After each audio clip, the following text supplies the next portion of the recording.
হে ব্রহ্মা, আপনি আমাকে মনে করেছেন, নিশ্চয়ই তার কোনো কারণ আছে। হে আদিশক্তি, আমি বেশ দোতানে আছি। আমার মনে একটি প্রশ্ন তৈরি হয়েছে। আমার চিন্তা হচ্ছে, যার উপায় শুধুমাত্র আপনার কাছে আছে। হে আদি প্রজাপতি, কি এমন প্রশ্ন? কিসের এত চিন্তা? আমাকে বলুন। মা, আমি মানুষের উৎপত্তি ঘটাতে চাই, কিন্তু চিন্তার বিষয় যে তার জন্য একটি স্থানের প্রয়োজন। এখন প্রশ্ন এই যে মানুষ থাকবে কোথায়? হে ব্রহ্মা, আপনার এই দুশ্চিন্তার সমাধান তো আমি করে দিয়েছি। আপনি যখন এই সমাধান করে ফেলেছেন, তাহলে আমাকে অবগত করান। আপনি এটাই ভাবছিলেন না যে মানুষ কোথায় থাকবে? শুনুন, মানব জগতের নির্মাতা ভগবান বিষ্ণুর কর্ণে জন্ম নিয়ে ফেলেছে। হে মা শক্তি, অর্থাৎ মানব লোক ভগবান বিষ্ণুর কানের থেকে উৎপন্ন হবে? হ্যাঁ আদি প্রজাপতি। হে আদিশক্তি, একই ধরনের রহস্য, একই রূপ প্রহেলিকা। সত্যি, এ ভারী অদ্ভুত রহস্য, কিন্তু এখনই তা জানার সময় উপস্থিত হয়নি। আপনাকে এখন অপেক্ষা করতে হবে। অপেক্ষা? হ্যাঁ, আপনি তো ভাগ্য বিধাতা। আপনি তো জানেনই যে সময়ের অপেক্ষা সকলকেই করতে হয়, আপনাকেও করতে হবে। আপনি সত্য বলেছেন। আমি যাদের ভাগ্যবিধাতা তাদের বিষয় তো আমি সবকিছুই জানি, কিন্তু যাদের ভাগ্যবিধাতা আপনি, তাদের বিষয় জানার জন্য আমাকেও অনেক অপেক্ষা করতে হবে। আর আদি প্রজাপতি, আপনাকে অধিক অপেক্ষা করতে হবে, কারণ অপেক্ষা জীবনের একটি গুরুত্বপূর্ণ অঙ্গ।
তুমি কে?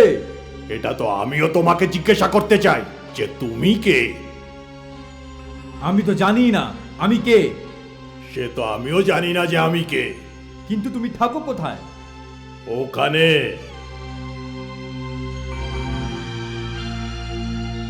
আরে আমিও তো ওইখানেই থাকি। তাই নাকি? হ্যাঁ তাহলে তো আমরা বন্ধু। হ্যাঁ, আর সখাও।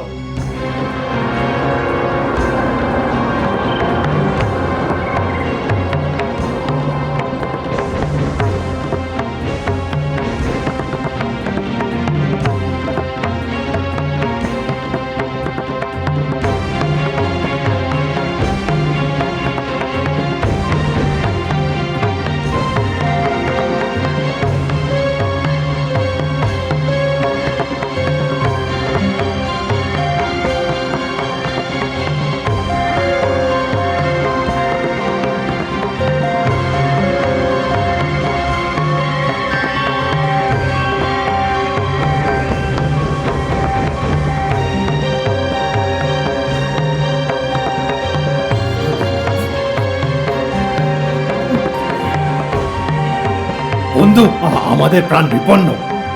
চলো চলো পালিয়ে যাই।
আপনি আমাদের সাহায্য করেছেন, জলের হিংস্র প্রাণী থেকে আমাদের রক্ষা করেছেন।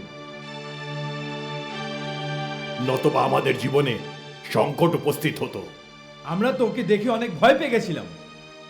আমি আপনাদের দুজনকে আমার প্রভুর কান থেকে বেরোতে দেখেছিলাম, তাই আপনাদের দুজনের সুরক্ষা চিন্তা হয়েছিল আমার। কিন্তু বিপদ এখনো কাটেনি। আপনারা এখানেই থাকুন, তাহলেই সুরক্ষিত থাকবেন।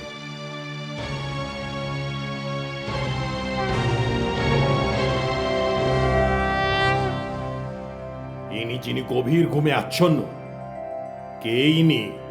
ইনি তো আমার প্রভু শ্রী হরি ভগবান বিষ্ণু, আর ইনি গভীর ঘুমে নেই, যোগ নিদ্রাতে আছেন।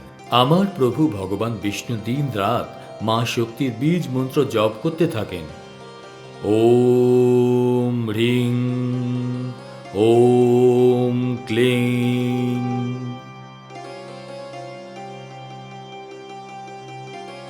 বন্ধু, আমাদের কানে যে শব্দ ধ্বনিত হচ্ছে সেটা মা শক্তির বীজ মন্ত্র। আমারও ঠিক এরকমই মনে হচ্ছে। কিন্তু এই মন্ত্রটা জপতে থাকলে কি হয়? এই মন্ত্রের উচ্চারণে শক্তি লাভ হবে। তাহলে যদি আমরাও এই জীব মন্ত্র জপ করি, আমরাও শক্তি পেয়ে যাব, আমাদেরও আর ভয় থাকবে না। হ্যাঁ হ্যাঁ, নিশ্চয়ই। কিন্তু তার আগে মনোযোগ সহকারে শুনে এটিকে স্মরণ করে নিন, তারপরে জপ করুন। চলো বন্ধু, ওইখানে গিয়ে আমরা মন্ত্রটা শুনি। হ্যাঁ চলো।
ওম হ্রিং ওম ক্লিং।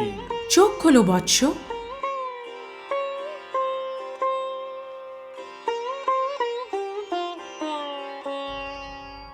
তোমাদের তপস্যা সফল হয়েছে।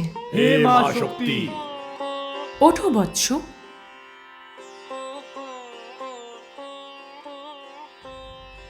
আমি তোমাদের দুজনের প্রতি প্রসন্ন হয়েছি, কিন্তু তোমরা আমাকে স্মরণ করেছো কেন? হে মা শক্তি, আমরা জানি না আমরা কে, আমাদের নাম কি? কি আমাদের পরিচয়? ঠিক আছে বৎস, তাহলে প্রথমে আমি তোমাদের নামকরণ করছি। এই সংসারে তুমি মধু নামে পরিচিত হবে, আর তুমি কৈটব নামের। আমি মধু। আর আমার নাম কৈটব। এবার বলো, কেন ডেকেছিলে তোমরা আমায়? হে মা শক্তি, আমরা খুব ভয় ভয় থাকি, আতঙ্কে থাকি, বাইরে বের হতে পারি না।